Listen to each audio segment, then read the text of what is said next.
احکام وراثت سورۃ النساء آیت 11 سے 14۔ اعوذ باللہ من الشیطان الرجیم، بسم اللہ الرحمن الرحیم۔ پناہ مانگتا ہوں اللہ تعالیٰ کی شیطان مردود سے۔ شروع اللہ کے نام سے جو رحمان اور رحیم ہے۔ قرآن مجید فرقان حمید میں ارشاد باری تعالیٰ ہے، اللہ تمہیں وصیت کرتا ہے تمہاری اولاد کے بارے میں کہ لڑکے کے لیے 2 لڑکیوں کے برابر حصہ ہے، پھر اگر 2 سے زیادہ لڑکیاں ہی ہوں تو ان کے لیے ترکے کا 2/3 ہے، اور اگر ایک ہی لڑکی ہے تو اس کے لیے آدھا ہے، اور میت کے والدین میں سے ہر ایک کے لیے 1/6 حصہ ہے جو اس نے چھوڑا۔ اگر میت کی اولاد ہو اور اگر اس کی اولاد نہ ہو، اس کے وارث اس کے ماں باپ ہی ہوں تو اس کی ماں کا حصہ 1/3 ہے۔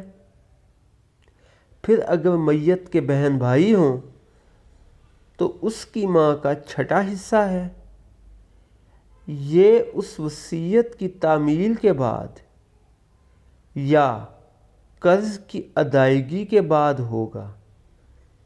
تمہارے باپ اور تمہارے بیٹے تم نہیں جانتے کہ ان میں سے کون تمہارے لیے زیادہ نافع ہے، اور یہ اللہ کی طرف سے مقرر کیا گیا فریضہ ہے۔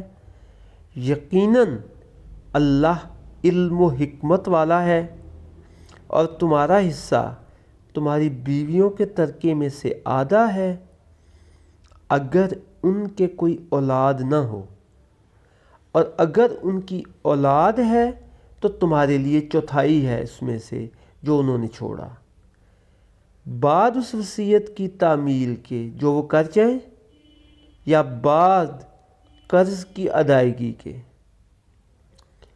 اور اگر تمہاری اولاد نہیں ہے تو ان کے لیے تمہارے ترکے کا 1/4 ہے، اور اگر تمہاری اولاد ہے تو ان کے لیے تمہارے ترکے کا 8واں حصہ ہے۔ یہ اس وصیت کی تعمیل کے بعد جو تم نے کی ہے یا قرض کی ادائیگی کے بعد ہوگا، اور اللہ سب کچھ جاننے والا کمال علم والا ہے۔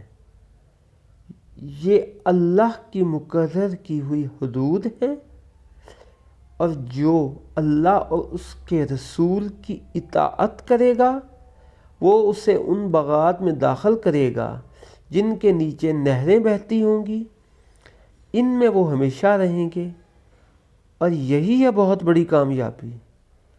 اور جو اللہ اور اس کے رسول کی نافرمانی کرے گا اور اس کی حدود سے تجاوز کرے گا، وہ داخل کرے گا اس کو آگ میں، اور وہ اس میں ہمیشہ رہے گا۔ اللہ تعالی ہم سب کو قرآن مجید کے مطابق چلنے کی توفیق عطا فرمائے، آمین۔